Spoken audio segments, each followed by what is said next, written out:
नमस्कार जोहार। आइए चलते हैं झारखंड की ताजा खबरों की ओर, लेकिन उससे पहले अगर आपने अभी तक इस चैनल को सब्सक्राइब नहीं किया तो कर लें, जिससे कि आपको झारखंड की ताजा खबर रोजाना मिलती रहे। पहली बड़ी खबर, झारखंड के 100 गांव बनेंगे agri smart village. Hemant Soren सरकार ने बनाया ब्लूप्रिंट। झारखंड सरकार ने राज्य के 100 गांवों को एग्री स्मार्ट विलेज के रूप में विकसित करने की घोषणा की है।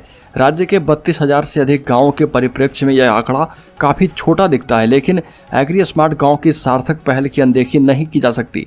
स्मार्ट गांव का खाका कैसे बुना जाएगा यह अभी बहुत स्पष्ट नहीं है, लेकिन जैसा कि नाम से ही जाहिर है कि इन गांवों को आदर्श गांव के रूप में विकसित किया जाएगा। गांव की आधारभूत संरचना का विकास कर सभी सरकारी योजनाओं का लाभ किसानों को उपलब्ध करवाया जाएगा। किसानों की आय के साधन बढ़ाने के लिए वहां पर तमाम संसाधन विकसित किए जाएंगे। स्मार्ट गांव की परिकल्पना नई नहीं है। भारत सरकार के साथ साथ राजस्थान, मध्य प्रदेश एवं अन्य कई राज्य इस दिशा में काफी पहले से काम कर रहे। अगली खबर, उड़ीसा से आए हाथियों ने झारखंड में मचाया उत्पात। चावल मिल और साबुन कारखाने में घुसकर मचाया तांडव। जमशेदपुर में झुंड से अलग होकर अकेले घूम रहे दंतैल हाथी ने अब शहर के चावल मिलों एवं साबुन कारखानों में घुसकर उत्पात मचाना शुरू कर दिया है। आलम यह है कि शाम होते ही हाथी के भय से नया बाजार, काकी डेसेल की मिल मालिक, कर्मचारी एवं मजदूर सभी भाग खड़े होते हैं। अंधेरा होने से पूर्व ही शाम करीब 5:30 बजे सिंगल हाथी बालाजी सोप फैक्ट्री में घुस गया। हाथी को देखते ही फैक्ट्री में संचालकों और कर्मचारियों में दहशत फैल गई। हाथी को भगाने के लिए उपाय किए गए, लेकिन हाथी ने साबुन फैक्ट्री को ही तोड़ डाला। अगली खबर, राज्य के छात्राओं के लिए खुशखबरी है। अब रेगुलर कोर्स के अलावा घर बैठे राज्य के बच्चे यूजी एवं कई सर्टिफिकेट कोर्सेज की डिग्रियां हासिल कर पाएंगे। राज्य सरकार ने झारखंड ओपन यूनिवर्सिटी के लिए वन टाइम ग्रांट के तौर पर 5 करोड़ रुपए की स्वीकृति को लेकर रास्ता साफ कर दिया है। साथ ही राजभवन की ओर से झारखंड ओपन यूनिवर्सिटी के लिए पहले कुलपति के तौर पर जनजातीय एवं क्षेत्रीय भाषा विभाग के डीन डॉक्टर त्रिवेदी नाथ साहू के नाम पर मुहर लगा दी गई। कयास लगाए जा रहे हैं कि इन प्रक्रियाओं के बाद जल्द ही नामांकन की प्रक्रिया भी शुरू कर दी जाएगी। अगली खबर, अब झारखंड में केस लड़ना हो जाएगा महंगा। कोर्ट फीस में 10 गुना तक बढ़ोतरी। आपको बता दें कि सूबे के लोगों को अब दीवानी एवं फौजदारी केस करने और लड़ने में अब पहले से काफी अधिक जेब पर बोझ बढ़ेगा। सस्ता न्याय अब महंगा हो गया है। झारखंड हाईकोर्ट के वकालतनामा पर अब 50 रुपए की कोर्ट फीस चिपकाई जाएगी। वर्तमान में यह 5 रुपए की है, यानी 10 गुना तक बढ़ोतरी की गई। इसी तरह राज्य की निचली अदालतों के वकालतनामा पर कोर्ट फीस 5 से बढ़ाकर 30 रुपए कर दी गई है। निचली अदालतों के पास शपथ पत्र 5 रुपए की जगह 20 एवं हाईकोर्ट में यह 30 रुपये हो चुका है। विवाद से संबंधित सूट फाइल करने में अब अधिकतम 3 लाख रुपए की कोर्ट फीस लगेगी। वर्तमान में यह 50,000 रुपये की है और इससे दीवानी के साथ फौजदारी मामलों में केस फाइल करने का खर्च काफी बढ़ गया है। अगली खबर, प्रधानमंत्री मोदी के आगमन को लेकर देवघर में तैयारियां हुई तेज। 12 जुलाई को प्रधानमंत्री मोदी के देवघर आगमन को लेकर तैयारियां तेज हो गई है। विभिन्न चौक चौराहों पर पीएम मोदी के स्वागत के लिए बड़े बड़े होर्डिंग्स सजने लगे हैं। टावर चौक पर तो 2-3 जगहों पर होर्डिंग्स लग भी गए। वहीं सभी सड़कों के काम में भी तेजी आ गई है। एयरपोर्ट रोड में पांडे दुकान से लेकर कुंडा मोड़ तक लगभग 2 किलोमीटर लंबी सड़क का काम महज 24 घंटे में ही पूरा कर लिया गया। इसके अलावा प्रधानमंत्री की जनसभा को लेकर देवघर कॉलेज में सफाई और लेवलिंग का काम भी शुरू हो चुका है। मुख्य सचिव के देवघर विजिट के बाद प्रधानमंत्री के आगमन की तैयारी में जिला प्रशासन रेस हो चुका है। अगली खबर, 5 जुलाई को झारखंड की नई सोलर नीति लॉन्च करेंगे सीएम हेमंत सोरेन। 80% तक मिलेगी सब्सिडी। मुख्यमंत्री हेमंत सोरेन 5 जुलाई को राज्य की नई सोलर नीति लॉन्च करेंगे। इस नीति के तहत राज्य में 2027 तक निजी और सार्वजनिक क्षेत्र की भागीदारी से 4000 मेगावाट सौर ऊर्जा उत्पादन का लक्ष्य रखा गया है। निवेशकों को आकर्षित करने के लिए कई प्रावधान किए गए। झारखंड में बंजर भूमि की उपलब्धता और वर्ष में 300 दिन धूप खिलने के कारण सौर ऊर्जा के क्षेत्र में अधिक संभावनाएं हैं। 3 लाख वार्षिक आय वाले लोगों को अपने घर में 3 किलोवाट तक का सोलर प्लांट लगाने पर 60% सब्सिडी दी जाएगी। अगली खबर, झारखंड के सरकारी विभागों में 3.5 लाख पद खाली। 2.5 लाख पदों पर जल्द होगी बहाली। झारखंड के सरकारी विभागों कर्मचारियों की भारी कमी है। राज्य के सभी सरकारी विभागों में स्वीकृत नियमित पदों में 3.5 लाख पद खाली पाए गए। इनमें सबसे ज्यादा पद शिक्षा विभाग में खाली हैं। सरकारी आंकड़ों के अनुसार प्राथमिक एवं माध्यमिक शिक्षा के क्षेत्र में शिक्षकों सहित अन्य कर्मचारियों के खाली पड़े पद सरकार के कुल खाली पदों का 60% है। यानी झारखंड में 60% पद खाली हैं। प्राथमिक एवं माध्यमिक शिक्षा के क्षेत्र में खाली पड़े इन पदों के मद्देनजर राज्य में प्राथमिक एवं माध्यमिक शिक्षा के स्तर का आकलन किया जा सकता है। विधि व्यवस्था को नियंत्रित करने वाला गृह विभाग रिक्तियों के मामले में दूसरे नंबर पर, यानी पुलिस विभाग में भी बहुत सारी वैकेंसीज खाली है।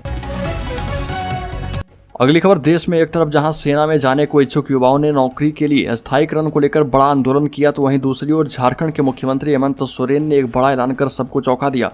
मुख्यमंत्री हेमंत सोरेन ने कहा कि अग्निपथ योजना के अंतर्गत अग्निवीरों के माध्यम से देश को जलाने की योजना तैयार की गई थी, मगर झारखंड में जितने भी संविदा कर्मी हैं उनके स्थायीकरण को लेकर सरकार चिंतित है।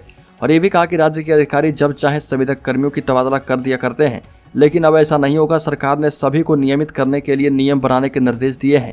फिलहाल सीएम के इस ऐलान के बाद झारखंड राज्य सरकार के अलग अलग दफ्तरों में संविदा यानी कॉन्ट्रैक्ट पर काम करने वाले कर्मियों की मांगे जल्द पूरी होती दिख रही।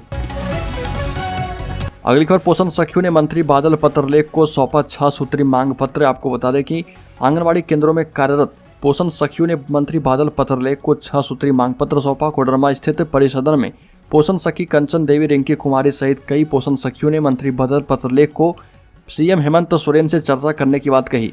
पोषण सखियों ने बताया कि करीब 7 साल से आंगनबाड़ी में पोषण सखी कार्यरत हैं और सरकार के हर निर्देश का 100% अनुपालन किया जाता है। कोरोना काल में 0 से 6 वर्ष के कुपोषित बच्चों को चिन्हित कर एमटीसी भेजने, गर्भवती धात्री महिलाओं और किशोरियों को सलाह देने का कार्य, सर्वेक्षण कार्य, बीएलओ कार्य, पल्स पोलियो अभियान में पोषण सखियों से बहुत बड़ा योगदान लिया जाता है। फिर भी अभी तक मानदेय नहीं मिल रहा।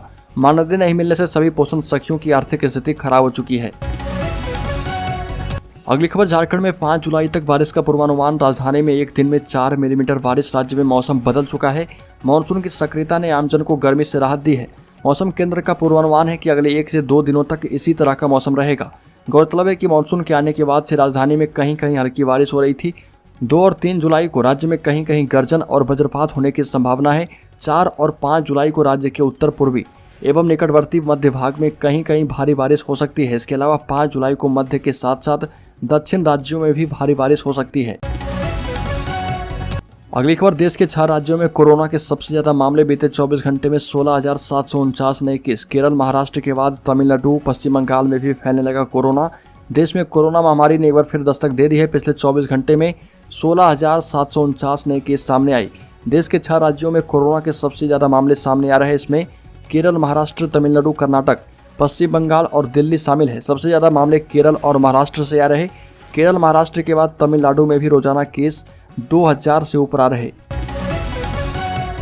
अगली खबर, झारखंड में शिक्षक प्रशिक्षकों की होगी नियुक्ति। जेपीएससी को भेजी गई अनुशंसा। झारखंड के प्रत्येक जिले में संचालित जिला शिक्षक प्रशिक्षण संस्थानों में 132 शिक्षक प्रशिक्षकों की नियुक्ति होगी। नियुक्ति की प्रतियोगिता परीक्षा का आयोजन झारखंड लोक सेवा आयोग के द्वारा किया जाएगा। इसे लेकर स्कूली शिक्षा एवं साक्षरता विभाग ने अनुशंसा आयोग को भेज दी है। राज्य में संचालित डायलों में पहली बार शिक्षक प्रशिक्षकों की नियुक्ति हो रही है। स्कूली शिक्षा एवं साक्षरता विभाग ने हाल ही में इस पद के लिए अलग कैडर बनाया है। इससे पहले इन संस्थानों में प्रखंड शिक्षा प्रसार पदाधिकारियों, शिक्षा सेवा के अन्य पदाधिकारियों की प्रतिनियुक्ति कर काम चलाया जाता था। अगली खबर, सीएम हेमंत सोरेन के विधायक ने फिर से पकड़ी बगावत की राह। आपको बता दें कि बोरियो के झामुमो विधायक लोबिन हेम्ब्रम फिर बगावत की राह पर हैं। मुख्यमंत्री हेमंत सोरेन की सभा में हाजिर न होकर लोबिन हेम्ब्रम ने कहा कि 1932 के खतियान के आधार पर स्थानीयता नीति निर्धारित करने, सीएनटी एवं एसपीटी एक्ट को सख्ती से लागू करने, अधिसूचित क्षेत्र में पेशा कानून के तहत परंपरागत स्वशासन व्यवस्था को लागू करने के लिए वो सरकार को बहुत बार बोल चुके हैं। झारखंडी जनता भी यही चाहती है, लेकिन सरकार इस पर कदम नहीं उठा रही और इस वजह से हम सरकार के समर्थन में बहुत ही कम दिख रहे हैं। लोबिन हेम्ब्रम ने कहा कि झारखंडी जनता की भावना से सरकार को अवगत कराया जा चुका है। सरकार ने कुछ नहीं किया। अब वो इस मसले पर पूरे झारखंड के भ्रमण पर निकलेंगे, सभाएं करेंगे, लोगों को जगाएंगे। अगली खबर, झारखंड लोक सेवा आयोग के पूर्व सदस्य एवं रांची विश्वविद्यालय के proctor TN Sahu Jharkhand open university के पहले कुलपति नियुक्त किए गए। इनकी नियुक्ति 3 साल के लिए की गई है। कुलपति की नियुक्ति से इस ओपन यूनिवर्सिटी की विश्वविद्यालय अनुदान आयोग से मान्यता मिलने का रास्ता साफ हो गया है। कुलपति की नियुक्ति नहीं होने से अभी तक यूजीसी से मान्यता नहीं मिली थी, लेकिन अब झारखंड ओपन यूनिवर्सिटी में कुलपति नियुक्त कर दिए गए। यूजीसी से मान्यता का रास्ता भी साफ हो चुका है। अगली खबर, स्वास्थ्य मंत्री बन्ना गुप्ता की बड़ी घोषणा। विधानसभा में लाएंगे मेडिकल प्रोटेक्शन बिल। झारखंड सरकार के स्वास्थ्य मंत्री बन्ना गुप्ता ने कहा कि राज्य सरकार चिकित्सकों एवं पारा मेडिकल कर्मचारियों की सुरक्षा के लिए मेडिकल प्रोटेक्शन एक्ट लागू करने को लेकर गंभीर है। इसे लेकर शीघ्र दोबारा प्रस्ताव कैबिनेट में लाया जाएगा। कैबिनेट की स्वीकृति के बाद विधेयक झारखंड विधानसभा में लाया जाएगा। मंत्री बन्ना गुप्ता राष्ट्रीय चिकित्सक दिवस के अवसर पर प्रोजेक्ट भवन रांची में चिकित्सकों के सम्मान समारोह को संबोधित कर रहे थे। अगली खबर 12 जुलाई को देवघर का दौरा करेंगे पीएम मोदी, कई योजनाओं का करेंगे शिलान्यास। आपको बता दें कि भारत के प्रधानमंत्री नरेंद्र मोदी आगामी 12 जुलाई को झारखंड के विश्व प्रसिद्ध देवभूमि देवघर पहुंचने वाले हैं, जहां वो 11 महत्वपूर्ण योजनाओं का शिलान्यास और उद्घाटन करेंगे। इसके साथ ही पीएम मोदी संताल परगना के लोगों को सौगात देंगे। ये जानकारी गोड्डा के सांसद निशिकांत दुबे ने दुमका में मीडिया को दी और कहा कि पीएम मोदी झारखंड में पहले भी कई महत्वपूर्ण योजनाओं का उद्घाटन कर चुके हैं और इस बार वो देवघर में आकर बाबा बैद्यनाथ की पूजा अर्चना करेंगे। अगली खबर, झारखंड में रसोइयों ने मानदेय वृद्धि करने, 10 माह का बकाया मानदेय का भुगतान करने, सभी का पीएफ काटने एवं अस्थायीकरण की मांग को लेकर विचार विमर्श करते हुए भावी रणनीति तैयार की है। बैठक के पश्चात संघ के द्वारा स्थानीय पंचायत जनप्रतिनिधियों को मांग पत्र सौंपकर उनकी मांगों के प्रति साथ देने की अपील की गई। मौके पर कई विधायक मौजूद थे। आपको बता दें कि 2000 के मानदेय में कार्य कर रही रसोइयों के मानदेय में वृद्धि होनी चाहिए तथा सरकार पारा शिक्षक की तर्ज पर रूल बुक तैयार कर इन्हें भी स्थायीकरण करने की दिशा में पहल करना चाहिए।